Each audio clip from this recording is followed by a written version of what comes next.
Hello, everybody. Hey, it's Friday morning. What is it? 10 a.m. right now. I don't know how many people are going to be here joining us since I just kind of randomly decided to do a video. Had a call earlier and I got another one in a little bit, so I didn't really want to start like a whole other project. I say I've got a few people here with us. Good morning, guys. I think I'm in trouble with Lorna now because I didn't tell her that I was going to be doing a video, and she usually comes and helps moderate. Linda Hubble, good morning to you. But anyway, I had this week, I'm not doing a sourcing video because we didn't go sourcing this week. I think that Vicki and I are going to go ahead and do like our normal Sunday morning thing where we go out to one of the savers and do some quick sourcing. But otherwise, we haven't really done any sourcing this week, so I'm not going to have that video. So I had an idea of like a pre-recorded video I wanted to do. But the thing is, like when I do a pre-recorded one, it's like, even if it's just like me talking, I still have to put it into a video editor and then like do a little edit on the beginning and the end. And then it's like, I have to export it and then I have to upload it to YouTube, and the whole process, it's like, it's not a lot of work, but it's just like time consuming. It ends up taking usually like a couple of hours, depending on how long the video is, which if you guys know me by now, I tend to talk for a long time. I don't do 10-minute videos. I guess that could be good and bad. But good morning. I see Dorothy's out there. Hello. And is it Sandra or Sandra? I see that we have a couple of Sandras or Sandras that have popped up in videos and in comments. But anyway, and Debbie's here. Oh, Lorna is here. Hooray. Sorry, Lorna. I know you were washing your hair. I didn't think about telling you that I was going to start this video because I didn't know I was going to start this video until a few minutes ago. And One Witch Lady coming to us live from Canada. Good to see you. Hey, Susan. Anyway, yeah, so I wanted to do a video today, and I don't really have like a lot of time to be like editing and stuff like that. Plus, it's just way more fun when I get to like chat with you guys while I'm doing it. But basically, like, okay, so clearly there's been like a lot of stuff going on with eBay in particular. There's been some changes, some updates. Obviously, there's lots of glitches that have been happening that everybody's like been losing their minds about. eBay just like laid off some people. It's like, who knows what's going on, right? And then today there's like a new glitch that like has affected every single seller where it's like telling you that you don't have tons of your packages, like the tracking updated or uploaded. So like I'm at like a 17%. Victoria's like bragging around that she's got like 30%, and some people have like 5%. I think I saw somebody have like 0%. But anyway, so it makes it look like, you know, if you have top rated seller status that you're losing it next time they do their review. But like, don't worry about that. Obviously, it's a major glitch. I mean, it doesn't help for our confidence and security and stuff like that as small business owners trying to just get work done on eBay when all the stuff is happening. But honestly, I just think it's just been like kind of the perfect storm of everything happening all at once, and it's kind of crazy. And yes, they need to figure it out, and yes, they need to get things under control.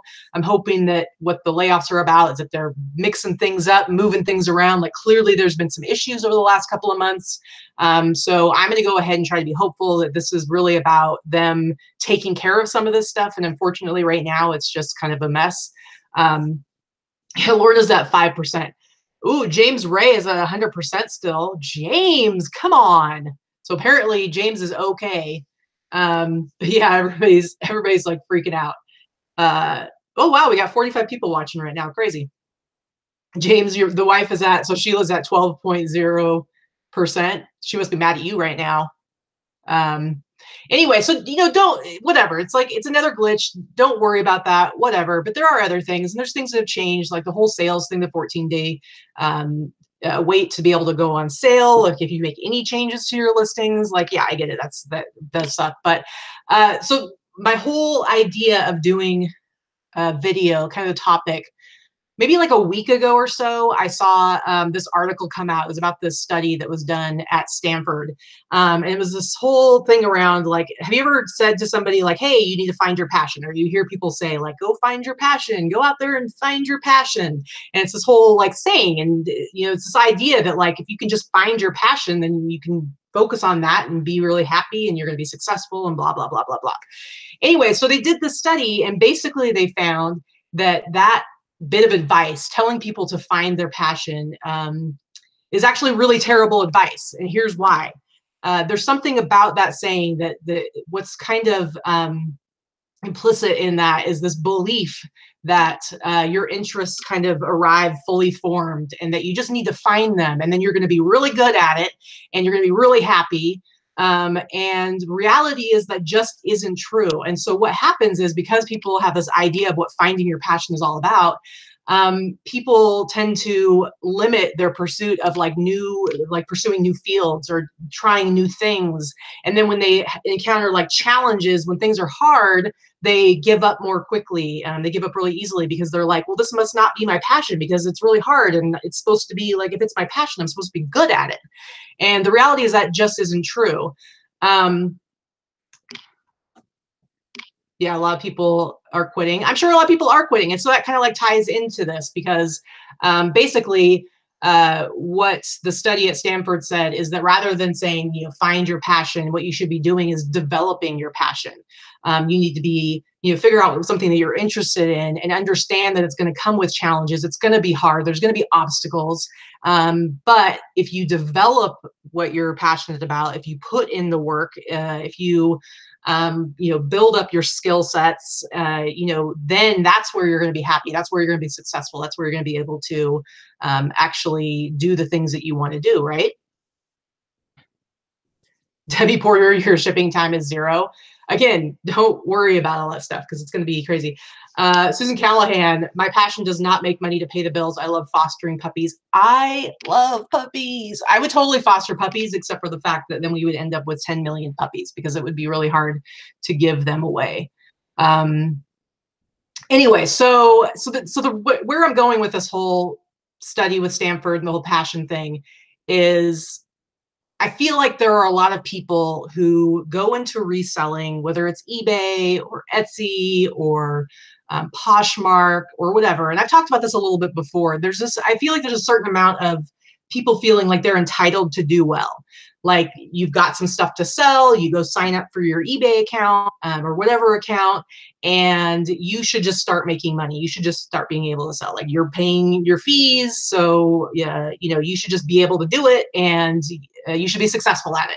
And if you're not doing well, then it must be eBay's fault, it must be Poshmark's fault, it must be Etsy's fault, or Amazon.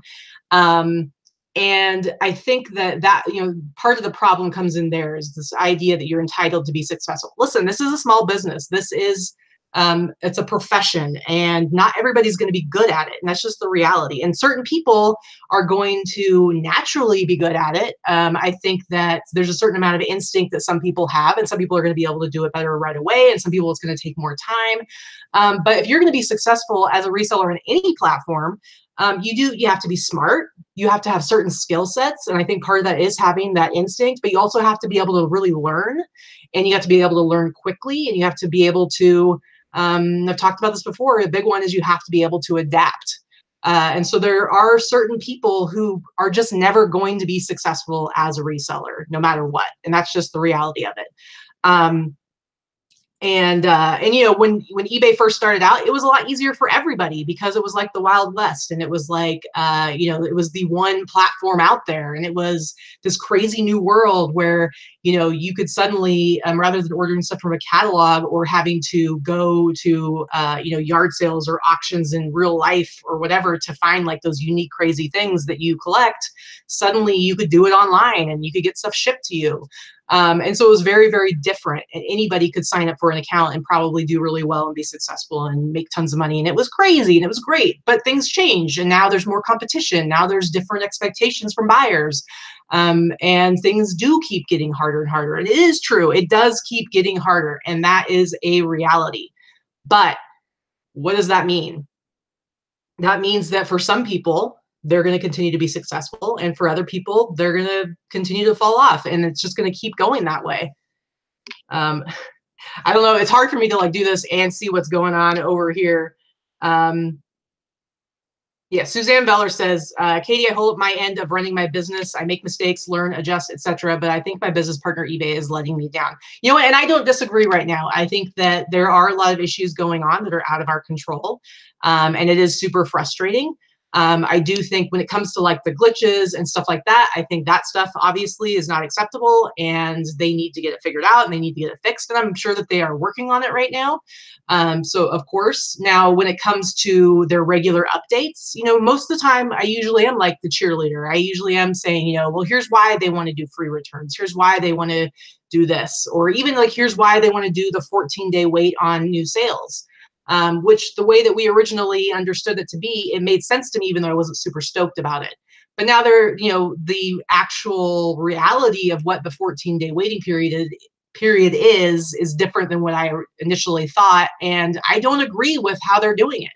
I don't, but I still want to sell on eBay. So I do have to adapt how I'm doing things. I had to drop my prices. I'm probably not going to do sales at all, at least for the most part. I dropped all my prices to the regular levels and I'm doing more with promoted listings, which kind of sucks, but I'm going to see how that works. And I am venturing out more into other platforms because the reality is I shouldn't have everything all in one basket. You know, you want to spread it out a little bit.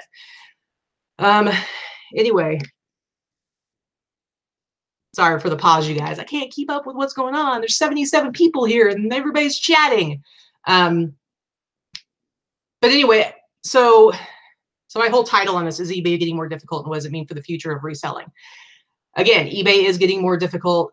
Selling on any platform is going to continue to get more difficult. And there are some people who are going to lose out because of that. There's some people who aren't going to be able to keep up.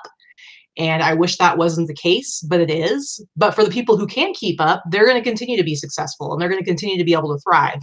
And I hope that I'm going to be in that camp. And for me, it's like I want to be able to help as many people as possible to be able to keep up as well.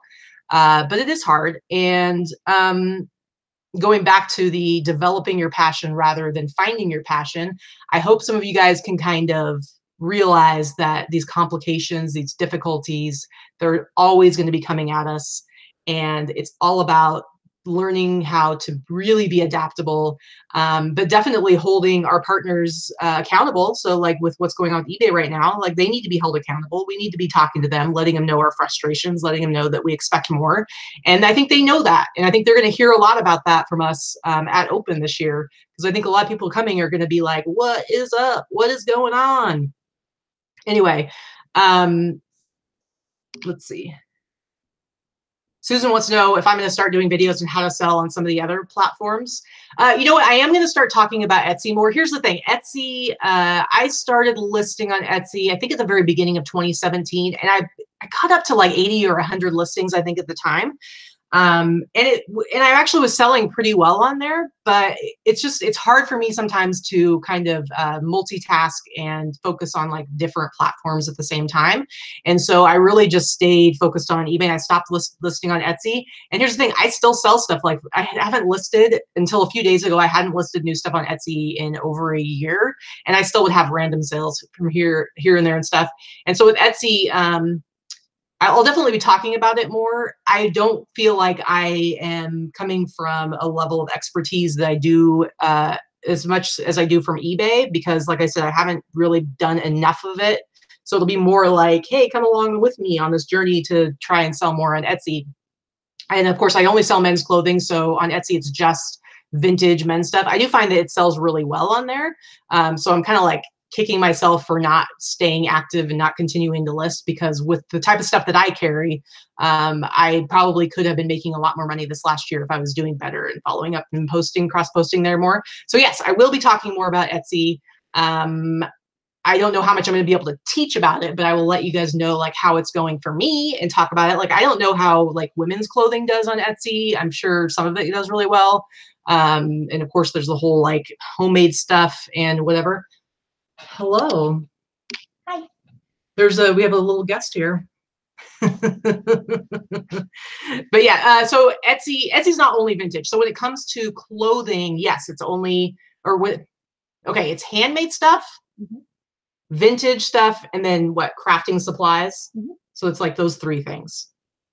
And so by yeah, vintage they mean 20 years or older. Yeah, and their definition of vintage is 20 years or older. So like anything up to made in 1998 is considered vintage on Etsy. Dorothy says, Victoria! Who said that? Dorothy. Then she spelled it wrong, and then she apologized for spelling it wrong. Anyway, so yeah, so I think a key thing is being adaptable, spreading out to different platforms, different sources of income. I know some of you guys do like Facebook Marketplace. I was doing that for a while last year when I was back in Oregon. I would buy used bikes and flip them locally because I had no interest in trying to ship them, and I actually made a little bit of money doing that. Gretchen, Vicky did not take the cat shirt down. I took the cat shirt down. But here's the deal, guys. We made this deal. Basically, Vicky bribed me into getting my office completely organized. I had like a bunch of listed and unlisted inventory in here, and it was kind of a mess. And my office is like in this open loft. And so here, actually, let me see if I can turn this. You guys can see. So you can see like that's like a half wall right there, and then that looks down into the house. And then like our bedroom is over there. So when you come up the stairs, you can totally see here into my office. So when it's kind of messy, it's like I can't just close the door and like shut it away. So, and Vicky is like a lot neater than I am. Obviously, I'm a little bit messier. And so it's just, it's when my office is messy, it's like not very fun to look at it. So I got it all organized. It looks nice. It wasn't that bad. It only took me like an hour or two to do it. And the deal was, if I did that, she was going to work on clearing out the rock wall so that I can put my cool stuff up there, because I got tons of like movie posters, memorabilia, and it's going to be awesome. But anyway.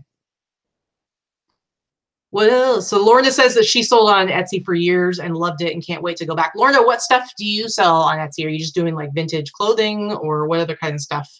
And Pamela says I need to sell my crafts, getting out on business and crafting. Yeah. Anyway, no cat mug. Oh, right here. It's not gone. It's not gone. But I'm drinking my coffee right now. So I guess I can put it in there. See, drinking my coffee. I made up a batch of cold brew concentrate yesterday. It has to sit for 24 hours, and then I made it this morning, and it's really good for iced coffee, you guys, because it's like really strong, and Vicky hates it and thinks it's gross. Anyway, so I guess this is kind of like a rambly video, and I can't really follow with what you guys are talking about too well. It's a little bit more difficult when there's only one person here. But I guess bottom line is just that I think there's, like, when it comes to the whole idea of boss up, from the boss Facebook group, which you guys should be joining if you're not already in it, is, boss up. It's all about like taking control of your life, taking control of like your own success. And, rather than sitting around and complaining and whining, although I'll say I've done my fair share of bitching this week, believe me, sometimes you got to rant a little bit, and it's okay. It's all right. As long as you're not focusing on that all the time. For the most part, I'm a very positive person. And so I would rather spend most of my time figuring out like, okay, here are the challenges. How am I going to get past them? And certain things you have to accept, and other things you don't accept. So for instance, like I don't accept all the glitches that are going on eBay, but I am going to accept some of the changes that they're making reluctantly, and we'll see where it goes. Am I going to keep pushing back about this whole 14-day, sale moratorium? Yeah, I'm going to keep pushing back. I'm going to keep talking to people, give them how, my idea of like how I feel about it, because I do get the idea of not having things on sale for 14 days after you list them. So people aren't jacking up their prices, putting them on sale, and stuff like that. But I think some of the ways that they're approaching this, like if you're changing your handling time on the listing, that shouldn't keep it from being able to go on sale for another 14 days, because that has nothing to do with that. And I don't know if some of that is just the way they wrote the algorithm and did the coding for it. It just made it so any change in the listing just automatically makes you have to wait for 14 days. But that makes no sense. So yeah, I'm going to keep advocating for them to hopefully change some of that back. I don't know if that will happen. It makes sense to me that it shouldn't be that way. But I do have to accept a lot of the other changes. And that's the same for any platform you're on. It might be better on Poshmark right now for some people, but guess what? They're going to change too. And so is Mercari. I'm assuming I'm pronouncing that right. I don't know. Amazon, if you ever sell on Amazon, they're changing all the time. So if you want to be a reseller, you're going to have to accept that things are going to change. And if you want to continue to be a reseller, you need to learn how to adapt. No, I don't think it's 14 business days. It's 14 days in general. I mean, come on, every day is a business day for us, right, guys? But hey, there's this really cool book that came out. Man, it's been years now, but I don't know if any of you have read it. It's called The World is Flat, I think is what it's called. Um, and geez, it's been out, I think now for over 10 years. It was like a bestseller at the time, but still totally relevant. And so what the whole world is flat is about, it's kind of this concept of like technology and the internet has basically flattened the playing field. So where before maybe like the US was like top dog, because of access to things like the internet and information across the internet, other countries have been able to basically join the playing field and develop things at a faster rate. So places like India are, they're developing like all these engineers and they're becoming more competitive. And in a lot of ways, we're falling behind because for one thing, when it comes to internet access, the US is really terrible. I think, there's other countries where they have much faster internet access. And basically one of the things that they talk about in this book is the concept of, when maybe like our parents were young, you would get a job at a factory or you would get like kind of a working class job and you'd work in that job for 30 years and you'd have enough money to like raise a family, to buy a house, to build up some equity. And then you would retire and you'd be good to go. So you learn your skill, you go to school for whatever, you learn your trade, and you're good to go for your life and you can support your family. Well, that's not the case anymore. Now, what's going to make somebody more successful is that you are able to adapt and change from field to field. And like a lot of jobs, you're not really in them for more than 3 to 5 years, and then you move on to the next one. And the people who are going to succeed are the ones who are able to adapt. So, I don't know if any of you guys have read that, but you should. The World is Flat. That's what it's called. And that was 10 years ago. So I think that is definitely even more the case now. James Ray says, I haven't had any issues running sales. What is the 14-day deal? Basically, it's just that if there's any change in price, whether it's a new listing or an old listing, if you change the price or really change anything on your listing at all, you can't put it on another sale for 14 days. So if you have stuff on sale, once it comes off sale and you want to start a new sale, you're gonna have to wait 14 days to be able to do that.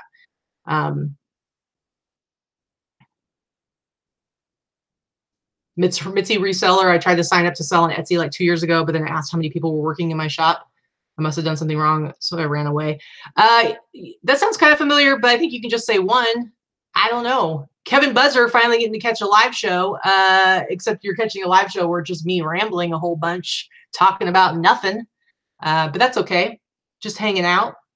Greetings from Dallas. How's it going in Dallas? Is it like super crazy humid over there? I bet. James, you weren't aware, so that's probably good. So it's probably hopefully not impacting you a whole lot, but we'll see.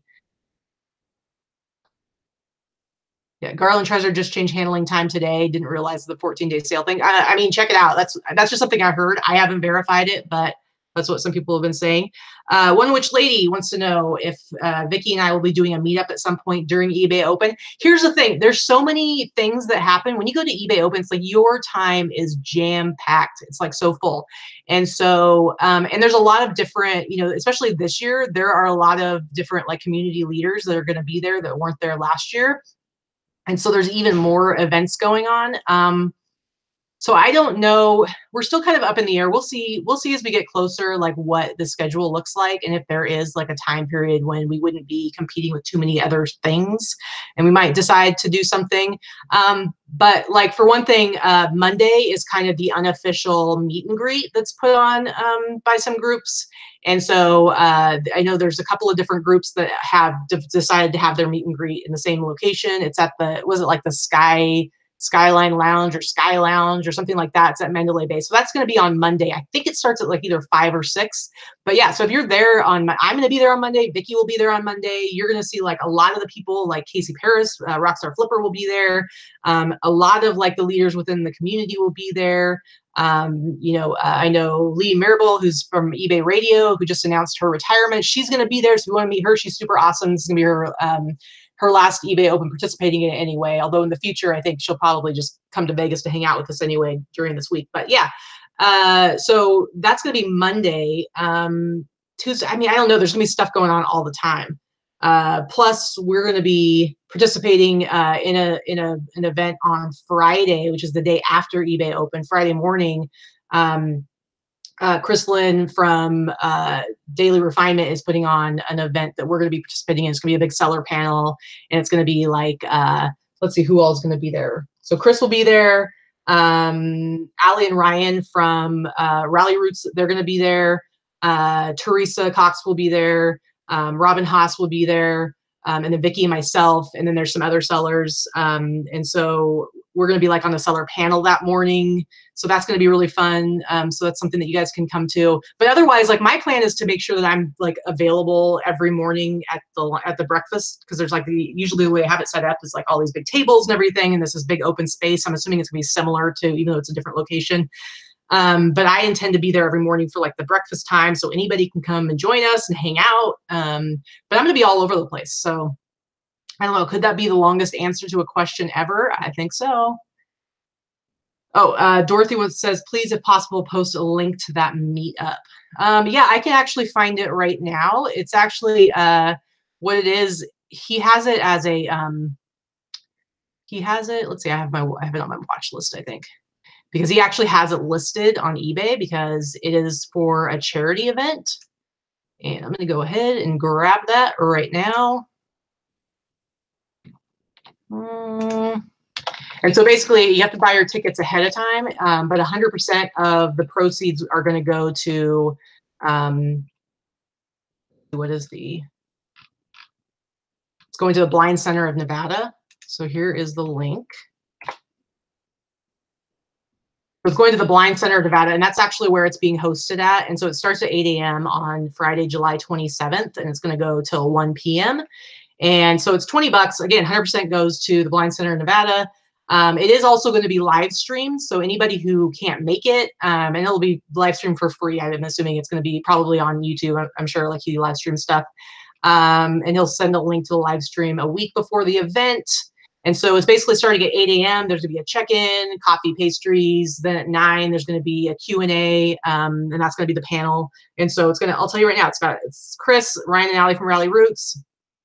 Let's see, Gary V. Ciara Brown, she's another Shine winner like myself from last year. She's super cool. Teresa Cox, Wade from Wade's Ventures, Lindsay from Lindsay Holland Resells, Sam, I don't know Sam, Robin Haas, myself, Vicky, and then Cindy from Amazing Taste Store. I don't know Cindy, I don't think.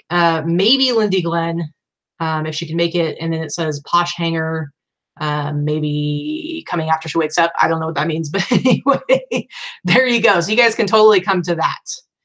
Oh, a link to the Monday one. Well, here's the thing. If you are in Casey's Facebook group, he has an event created for that.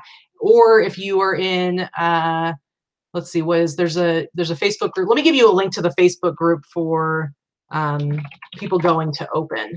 There's one for bots, but there's also like just a regular one. And that one it's called Going to eBay Open 2018. And if you look at their events, I think that I just uploaded that link. And if you look at their events, they have, maybe they don't have it set up yet, but they do have a post about it. So if you search, where is it? Actually, I think I can give you guys the link address for this. Yes, it is pretty much always in open. Open is pretty much always in Vegas. I think it's just more cost effective for them to do it that way. It's also like a decent central location for them because they have like their big offices in California. And then they also have like a lot of their people in Utah, like a lot of their customer service people. And I think that just like the cost of putting on an event in the middle of summer in Vegas is probably the most affordable that they can do. As far as how many people, I feel like last year it was like 1,500 or so, and I think this year maybe it's like closer to 2,000. I'm not entirely sure. Yeah, James says plenty of hotel rooms. Yeah, I mean, it's like there's so many options when you're in Vegas. It's like you can either stay at Mandalay Bay or, it's really easy to find more affordable hotel rooms, maybe off strip. So it just overall, it's like if they had it in a different city, it probably would cost a lot more for them as well as for those of us that are attending. Yeah, and Gretchen's right, cheaper airline tickets too, because it's like, there's always cheap tickets going to Vegas. Kevin wants to know if I have a video on how to do international shipping yet. Yeah, I actually have a couple of videos. I have one where I go into exactly how to do international shipping. Like I take a couple of things or one thing that I sold internationally and I actually show my process of shipping it off. And then a couple of weeks ago, I actually did a video. It was one of the Boss Up Endless live videos where I showed how to set up your business policies. And part of that was adding international shipping policies to your business policies to make it as easy as possible to actually ship yourself internationally. So there's 2 different videos that you can look for that. And beginning anew, thought that Vicki and I would be garage sailing today. I know, but we have a lot of stuff to do, and we have a lot of stuff to get listed that we still have. And so we just didn't have time to go out and do garage sailing today. But I'm sure that she is super sad about it. But here's the thing, guys, on our Sunday live haul, it's going to be really interesting because we have a special surprise mystery box of goodies that are being shipped to us. I'll tell you, I'm just teasing it a little bit right now. I don't know what's in it. Vicki doesn't know what's in it. It's supposed to arrive tomorrow. And so during the haul portion of our live haul video on Sunday, we're going to be unboxing that without knowing what's in it and seeing what it is. But it should be super exciting, and I can't wait to see it. So I know there's one which Lace is so jealous that we can garage sale on Friday. I know, and there's even stuff going on Thursdays here. So, but Fridays are usually pretty good. And yeah, so let's see. Anyway, so I don't know if I really got into like the topic of the video today, like all that well, but it's a little hard when I'm not just like doing it as a pre-recorded video. It's a little harder to stay on topic because I want to see what you guys are up to and what's happening and get some feedback, but that's okay. I don't know. So what do you guys think? Are you going to be, do you have any feelings of like you are planning to leave the reselling thing, or are you going to stick it out? I don't know. I know a lot of people are feeling frustrated right now. I don't see myself ever quitting to it. As far as like finding my passion or developing my passion, I mean, I definitely think I have a passion for reselling. It's really fun. I love going out and finding stuff. I used to be a collector. I used to collect movies. I had like over 3,000 titles. I'm kind of starting up my collection again now. I sold it all in the past to raise money for like grad school and stuff. But I love, so like going on like the hunt for like cool stuff has always been like something I like to do. And so that when I do my reselling, when I get to go thrifting, I hate clothes shopping for myself, but when it comes to thrifting to like resell, part of the reason why I focus more on average sale price rather than quantity is because I like hunting for unique items. I like looking for hard to find items because I get that kind of same adrenaline rush or high when I get to find something super cool that I think is kind of rare and will sell for a lot. And so for me, like, yeah, I'm totally passionate about that. I like the platform a lot as far as eBay goes. We'll see how I like Etsy as I get more into it. But I do love it. But also it's like part of my other passion is, one of my other passions is probably leadership. Like I've always tended to kind of gravitate towards leadership roles. It just has always happened. And I really like helping other people. Like it's a big deal to me to be able to help other people. And let me tell you, that's not a passion that I just found. Yes, I had some kind of innate instinctual skills around that, but I also had to develop them. Like I used to be terrible at public speaking. I used to get like super nervous. And I remember when I went to college back in the day and I had to like speak in front of like groups, I would get super terrified. And oh, thank you. Someone just delivered some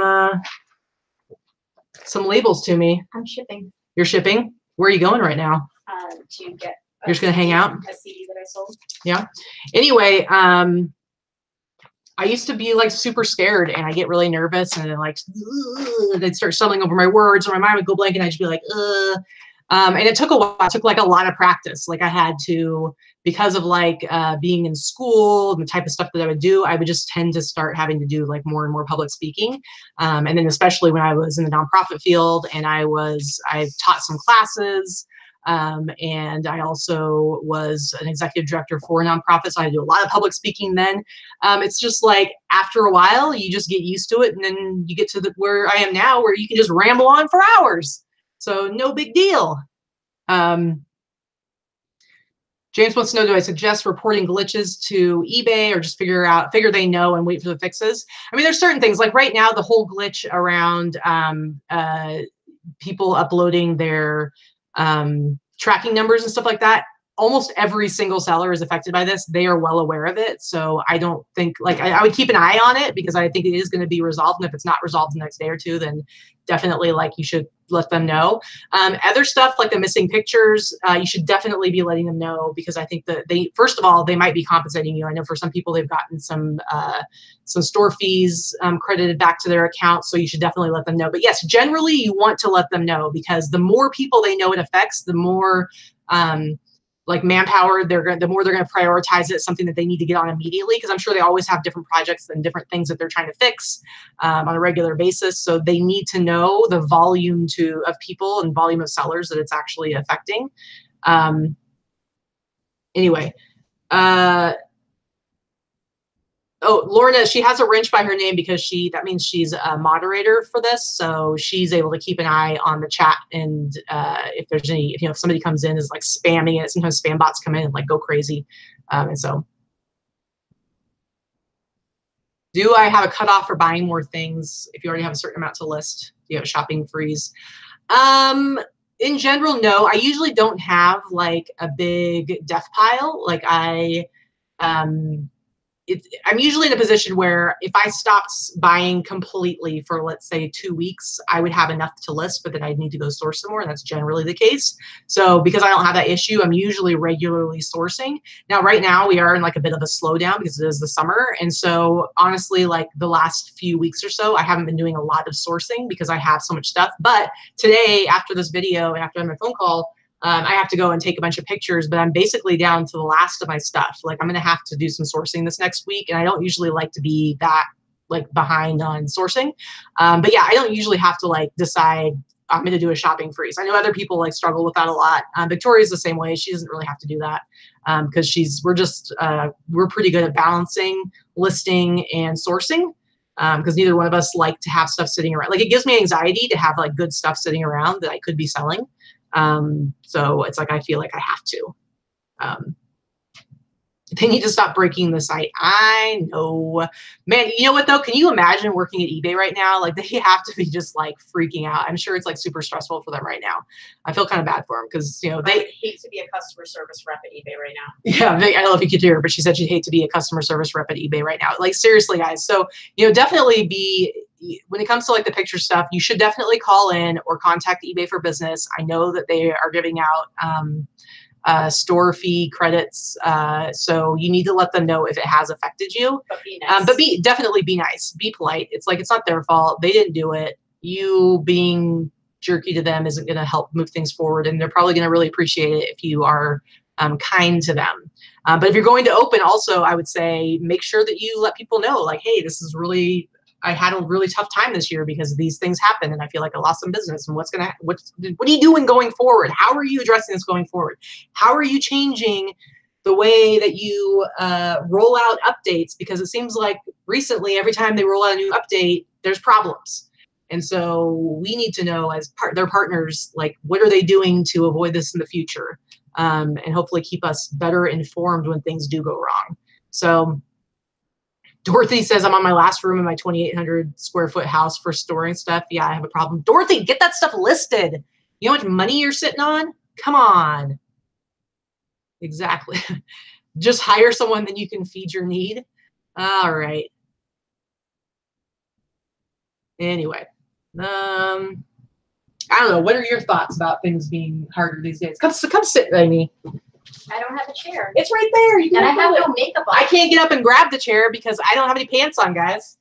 It'd be a whole different kind of show. I've got underwear on, but it's like boxer briefs. So it's basically like shorts. I have no makeup on. I apologize. This is what I look like in the morning. Whatever. I think you're still cute. Yeah, I mean, like Lorna just said, these are inexcusable glitches, so we do need to keep talking about them. But like Katie said, just be kind, because the person on the other end of the phone is not responsible for the issues. They are responsible for helping you get them fixed and helping your issues get to the right person to get fixed and making sure that they're reported correctly, but they're not responsible for the issues. So, I mean, I know that I had a little Facebook rant about it this morning. I'm just as frustrated as everybody else, but it's not like I'm doing it publicly. It's on my own personal page. It's why I'm ranting about it. I'm not putting it on, ranting on social media and calling people out and cussing them out, as much as I may feel like I want to do that sometimes. And I think that we've all felt like that. Linda says you look amazing with a capital A, so that's real good. Linda, put your glasses on. No, maybe don't. Hopefully you're looking on a small screen. Anyway, I really shouldn't complain because my sales are actually very good this week. So I know that that's not the case for a lot of people. So in spite of everything, my sales have been good this week. What I'm thinking is maybe my sales should be fantastic this week if there weren't so many problems. So I do know that my sales are up very little from last summer, and my work efforts have almost doubled. Yeah. So the reality is that a lot of these glitches that have been happening over the last few months, my sales should be in a much better position than where they are. I mean, I consistently grow year after year. I'm not new at this business.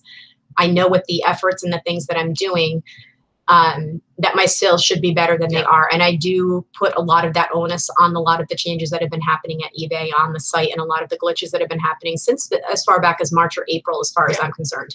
But at the same time, some of it could just be the market is changing too. I do believe some of it is changing. I do believe some of it's changing. And I think it's always going to be harder. I think it's a little bit too widespread to say that it's just about the market, because it isn't just me. It's combo. It isn't just there are very, very big sellers that have been selling online in online marketplaces for many, many years. And by big sellers, I don't mean six-figure sellers like myself. I mean $1 million sellers. I mean people that are used to selling a couple $100,000 a month on eBay consistently for several years, that their sales are down by 30, 40, and 50%. So there is definitely something wrong, but I don't think any one of us know really what it is. And this is something that's been talked about in other forums, more than people that are just us, the small to medium sellers. Chris, but we got to change with it. Like you said, we've got to change with it, and we are. And I'm still going to continue to sell on eBay. I still love eBay. eBay is still going to be my primary platform. I'm not interested in looking into Posh yet. I just do not have the time to focus any more time on a second platform. I may continue to cross-post a few more of my listings on Etsy. I do have an Etsy store. I have done very little with it, actually nothing in over a year on it. So I may do that. I do have a lot of good vintage stuff. So I have, I've been on eBay for more than 15 years, and I've been full-time for 8 years, and my sales are still up year after year. So but I will say that a lot more work, and that really should not be the way that it is right now. Yeah. But again, it's like, I think there's a lot of different factors that go into it. Chris Bradley wants to know anything we can do to protect our listings will the pictures come back. Here's the thing. Bottom line, assume the pictures are never coming back. I know some people have said that eBay is working with them to fix the picture problem. I am pretty sure that they are never coming back. Now, with that said, I do, in the live video that I did on Wednesday for Boss Up and List Day, that video, if you go about 20 minutes in, I think it's about the 20-minute markers when I start talking about it, I actually show a way that you can go and find and recover your pictures if you do not have a backup for them now.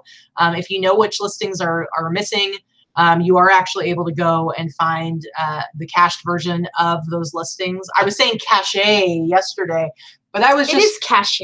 No, it's not. I believe it is cached when it comes to— And somebody corrected me, guys, because apparently I can't be fancy. I can't say Lacoste or Cache. Lacoste. But anyway, so I do show, Dorothy's actually one, I think she saw it in another group. There was somebody who had shown that. And so I went ahead and demonstrated it in the video. So if you go to Wednesday's Boss Up and List live show, 20 minutes in, I demonstrate exactly how to do it. It takes a little bit of time, but you can recover all of your pictures. It's just going to be a pain in the ass. But make sure you still tell eBay, because it's taking your time to do it, and they will compensate you. Yeah, it is a pain. I will say that, yes, in the world of technology, obviously eBay has servers that can absolutely find those photos. Nothing is irrecoverable. But I'm going to say right now that there is no way that they're going to dedicate the man hours that it would take for them to find the pictures for the thousands of sellers that have been affected. It's not possible. Yeah. The amount of cost that it would take involved is going to far outweigh anything that they need to do to compensate people to do it yourselves. The bottom line, there's no way that they are going to do the data mining that it would take for that to happen. It would take them hours and hours of manpower per person that's affected. Yeah. But really, like, going and finding the cache versions of your listings, it doesn't, once you figure out how to do it, it's actually relatively quick. Yeah, I mean, you should be able to bust it out in a day. It sucks that you're going to have to take time to do that. But it's a much better alternative to going and pulling all that inventory and taking pictures again and like redoing work that you've already done. Now, if it's like, if they're old listings and maybe you have terrible pictures to begin with, maybe it's time to update some of those, and maybe it's an opportunity to do that. But yeah, pretty much. We're all frustrated. I mean, it's reality. We are all frustrated. And obviously eBay is hearing us. It is not, I do wish, like Katie has said, that they would be a little bit more proactive and address these issues publicly instead of talking to people individually and sending mixed messages within those conversations. It's very frustrating that they call us business partners and are not treating us as business partners right now. So, and that's something I'm hoping can change in the future. I'm a little bit more than a little bit frustrated with that. I do think that this needs to be addressed publicly, and I think that they need to address it to us in a public manner. Yeah. But I do understand that right now they're probably scrambling and trying to figure out how to fix things and figure out how to address it and how to compensate. And I think that that's a big, I mean, it's obviously it's a site-wide issue that's affecting a lot of people. So this is a big deal.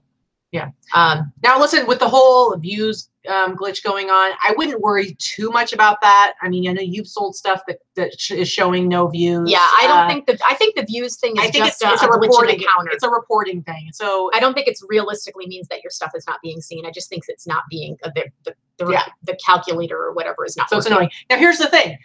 Part of like us holding them accountable as our business partners is I know that Teresa has talked about trying to put together like a seller team to basically get information back to eBay. I know Melanie Burkholz had said something about it in one of the threads that we had going on in Boss Group. And so we kind of talked about like putting together some sort of, it's like almost like a seller think tank.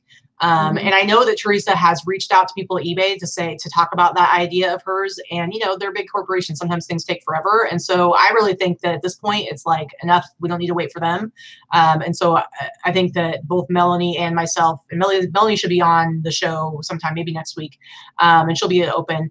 But I think I'm going to work with Teresa and kind of help, hopefully Teresa's going to like move forward with that idea. Because in my mind, my vision of what I consider, I mean, Teresa might have a completely different idea of what she wants to do, but I kind of see it as like, if you put together like a team of kind of like-minded sellers that are, successful sellers on the platform that maybe have like more of a little bit of a leadership position.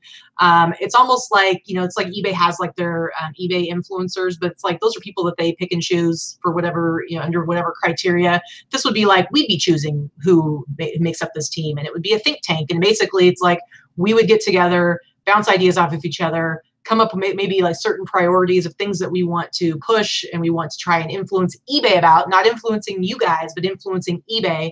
And when it comes to something like, hey, we want you to be more transparent, we want you to be more upfront about what's going on, and give us in some centralized location, here's the deal, here's what's happening. I feel like we could come together and like maybe put more pressure on them to make changes that we want to see happen. And like, hopefully we collectively take the ideas from other people and present it as a cohesive group to eBay, that this is what the community is feeling. This is what the community is looking for. These are the questions we have. And because here's the thing. It's like, there's so many of us in this community. And sometimes there's valid things that we're upset about, and sometimes there's certain things that's like okay, like free individual bitch session, like free returns. I think that I don't think enough time has gone by for us to have like a full understanding of like what free returns means and how it affects our sales. But I know from my own experience so far, it's been pretty good. But when they first announced that, it was like there were a lot of people who were very vocal about how terrible it was, how it was going to ruin eBay, all this stuff. And I'm like, that was just people being emotional and not having tried it yet necessarily. And so they're like, you know, you go watch any like eBay for Business live video and you'll see like a spam of like negative messages showing up in the comments. And I'm like, I just don't think that's very constructive because, you know, for all we know, that's the vocal minority. I don't know. And so this idea of like bringing together like a group of sellers who are actually going to like work on hashing out ideas from the community and presenting them to eBay, I think something like that could work. Loves Vintage. That is something we've been talking about. Almost every single seller is affected with that right now. eBay is aware of the issue and they're working on it. I don't think that is something that is going to stay. What's that? Your shipping uploaded metrics. Oh yeah, everybody's are messed up. You guys, all except for apparently James Ray's. His is not messed up because he's a cool kid. But anyway, I would say pretty much every seller has affected them. So like that's not something I'm not too worried about that because they should be able to fix it up. So Lola Chicky says, I almost lost my house this month because eBay's been my full-time gig. Thank God for Poshmark. Yeah, I mean, and that's the thing. It's like it's not necessarily a good idea to have 100% of your income coming from one source that you don't have complete control over yourself. So it definitely. Well, hey, pot, this is the kettle. You're black. I mean, hey, we both have 100% of our no, and that's what I know. I'm not. That's why I'm talking about doing more on Etsy. I mean, that's why that certainly is. I mean, my income is I feel you. I really do.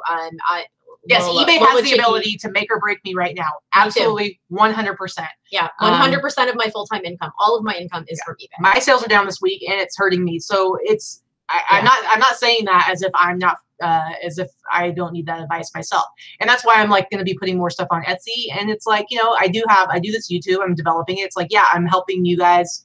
And that's part of it is being a leader and stuff like that. I'm not charging anybody for anything, but I do have like ads on this. So it's like, it's another source of revenue for me. So it is what it is, but I don't know, guys. I don't know. I popped in here with no makeup on. Sorry, I didn't mean to frighten anybody. Keep drinking your coffee. Yeah, I don't have a cat t-shirt on today, but I am wearing my I Do What I Want t-shirt that very appropriate. This one got for me for Christmas. So I love it. I love it. Well, I have to go ship. Yeah. Because I did sell some stuff yesterday. I guess I should go get some work done too. But anyway, you know what?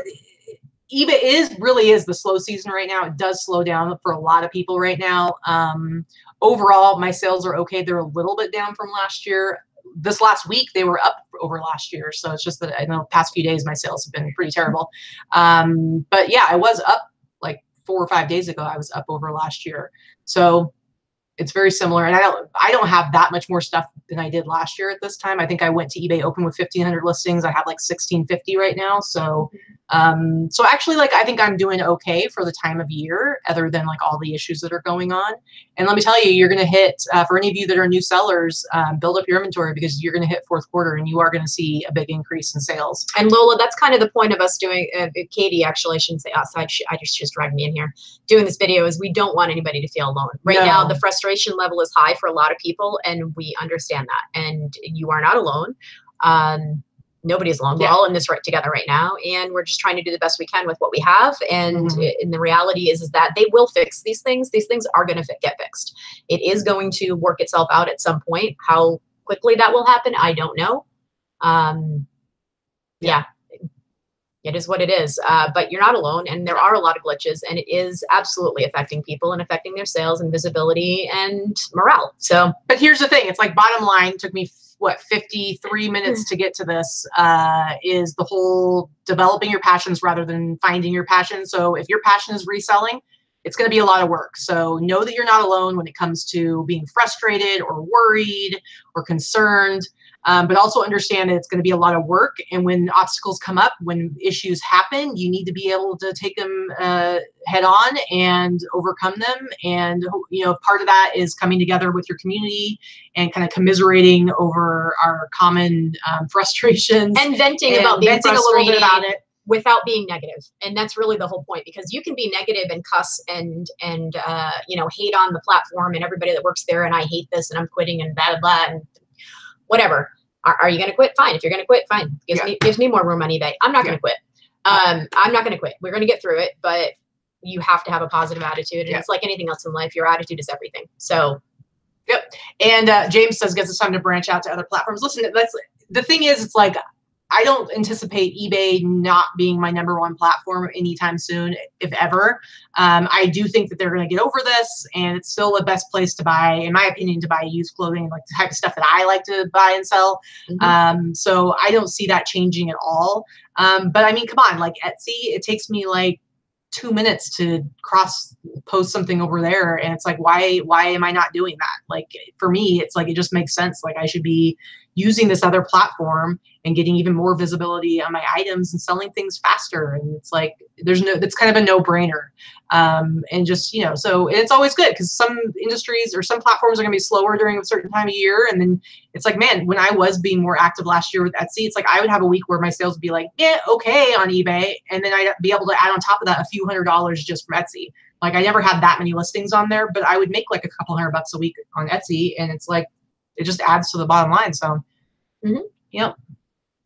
Anyway, thank you guys. We really appreciate you coming and watching. Geez, 120 people, and I didn't even have this video scheduled. So I really appreciate all of you guys coming and hanging out with me, and then hanging out with my lovely sidekick over here, my fiance.